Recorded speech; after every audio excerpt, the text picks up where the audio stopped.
भारत गौरव आचार्य श्री पुलक सागर जी गुरुदेव के प्रवचन और लेटेस्ट धार्मिक भजन व कार्यक्रम निशुल्क देखने व सुनने के लिए हमारे YouTube चैनल जीन शरणम मीडिया को आज ही सब्सक्राइब करें और सबसे पहले देखने के लिए बेल आइकन पर क्लिक जरूर करें।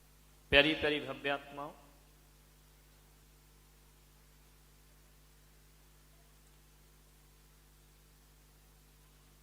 सबसे छोटा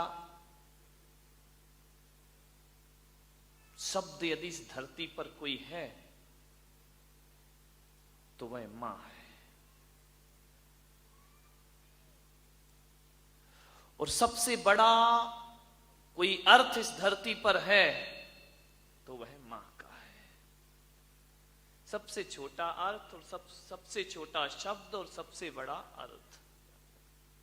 मां एक विश्वविद्यालय है, मां एक विद्यालय है। कह सकता हूं दुनिया में और शब्द सीखने के लिए तो पढ़ना लिखना पड़ता है, लेकिन मां सीखने के लिए किसी पढ़ाई की जरूरत नहीं हुआ करती। कोई वर्णमाला पढ़ने की जरूरत नहीं है। मां शब्द तो वो शब्द है, इंसान तो क्या, जानवर का बच्चा भी कुछ बोलना आए या ना आए, एक गाय का बछड़ा भी मां कहना तो सीख ही जाया करता है। एक जानवर भी मां कह करके अपनी मां को बुलाया करता है। मां शब्द शब्द नहीं, एक संवेदना है। मां कोई वाक्य नहीं, मां एक भावना है, मां एक रिश्ता है।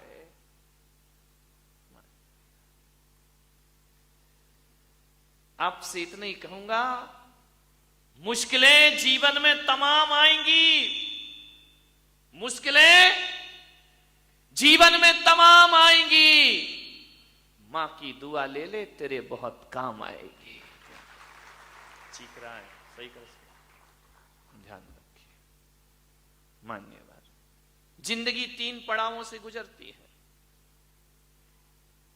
बचपन से होकर जीवन गुजरता है, जवानी से होकर जीवन गुजरता है, और बुढ़ापे से होकर जीवन गुजरता है।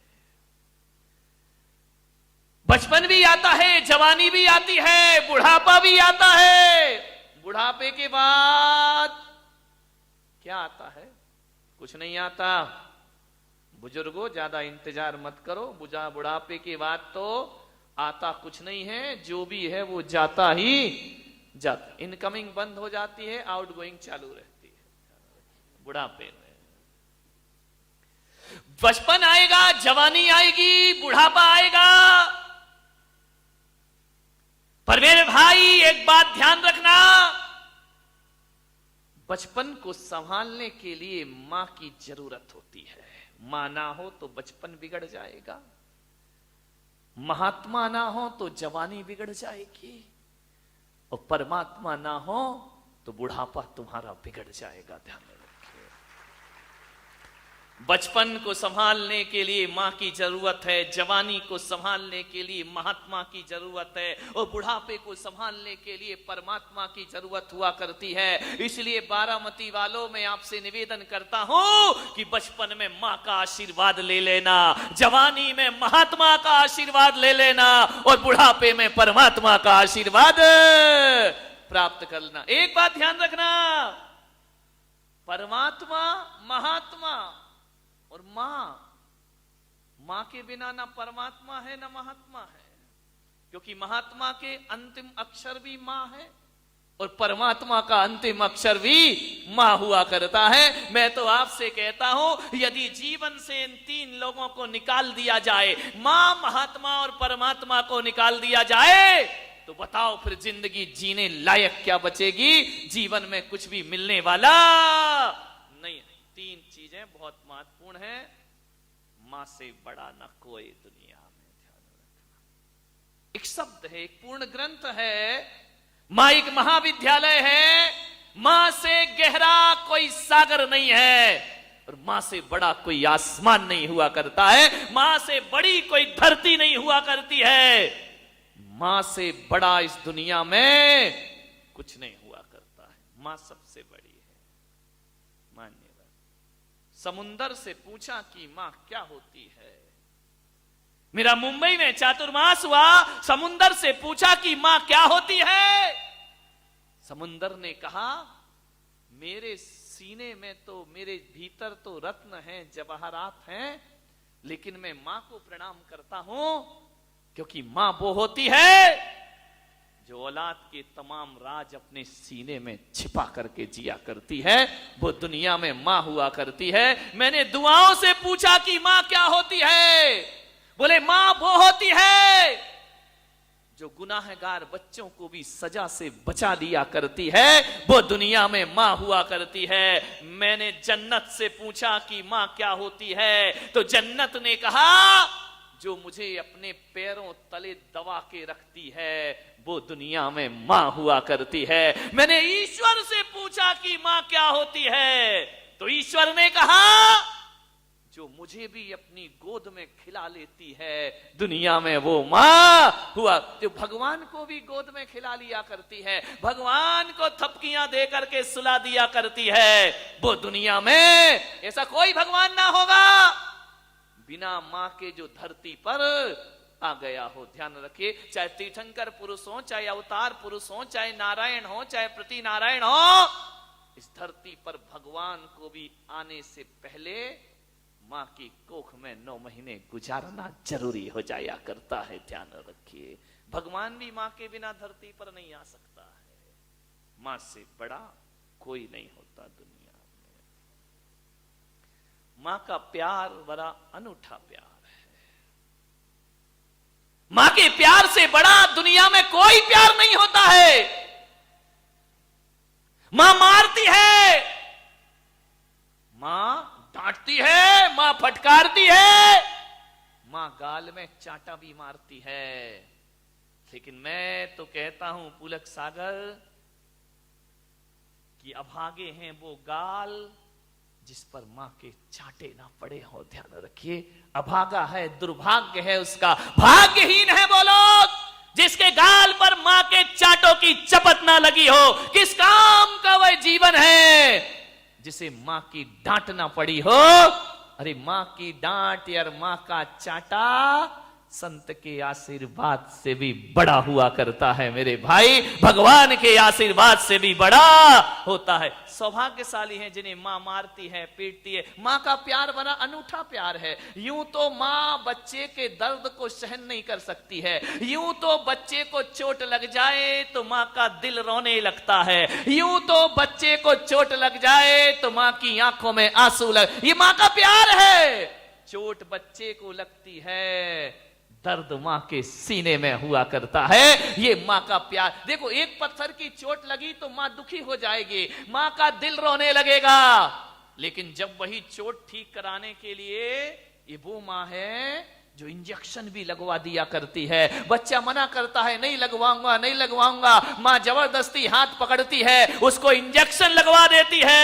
एक बात ध्यान रखना, चोट लगने पर दर्द होना ये भी मां का प्यार है, और दर्द मिटाने को इंजेक्शन लगवाना ये भी मां का प्यार हुआ। बड़े अनूठे प्यार है। नहलाएगी, धुलाएगी, शरीर का मैल निकालेगी मां, शरीर से मैल हटाना ये भी मां का प्यार है। और नहलाने धुलाने के बाद एक काजल का मैल माथे पर लगा देना ये भी मां का। अभी तो नहला रही थी, अब नहलाने के बाद काला काजल का टीका और लगा दिया करती है। ये मां का प्यार है। एक बच्चा मेरे पास आया, बोले महाराज मेरी मम्मी बहुत खराब है। तो मैंने कहा क्या करूं? बोले आप कुछ बताओ। मैंने कहा मम्मी बदल ले। तो बोले महाराज मम्मी कैसे बदल सकता हूं, मम्मी तो वही रहेगी। तो मैंने कहा मम्मी नहीं बदल सकता तो अपना स्वभाव बदल ले, 2 में से एक तो बदलना ही पड़ेगा। अपनी सोच बदल ले, अपनी थिंकिंग बदल ले, अपने विचार बदल ले। बोले हाँ ये तो बदल सकता हूं, लेकिन मम्मी तो बदली नहीं जा सकती है। ध्यान रखिए मान्यवर, मां तो मां होती है। मैंने कहा क्यों है तेरी मम्मी खराब? बोले देखो ना महाराज, जब रात को मुझे नींद नहीं आती है तो मम्मी कहती सो जा, सो जा, सो जा। टीवी बंद कर देती है, लाइट बंद कर देती, बेटा तू सो जा, बेटा सो जा। और जब मुझे सुबह सुबह अच्छी नींद आती है तो मम्मी कहती उठ जा बेटा उठ जा, अभी तक नहीं उठा, जल्दी उठ। जब नींद नहीं आती तब सुलाती है, और जब नींद आती है तब मुझे उठा दिया करती है। मैंने कहा बेटा तेरी मम्मी बहुत अच्छी है, ध्यान रखना, अच्छी मम्मी वही होती है जो समय पर कहे बेटे को सो जा और समय से कहे बेटे को उठ जा। सुलाना भी माँ का प्यार है और सुबह सुबह नींद से उठाना भी माँ का प्यार। माँ के प्यार से बड़ा क्या है इस धरती पर। मान्यवर, एक दिन राम से माँ कौशल्या ने पूछा, जब राम 14 वर्ष का वनवास काट करके अयोध्या वापिस आए, सीता का परित्याग कर दिया उन्होंने, अकेले उदास खड़ी है कौशल्या। उसने पूछा कि पुत्र राम कैसा जीवन जी रहे हो,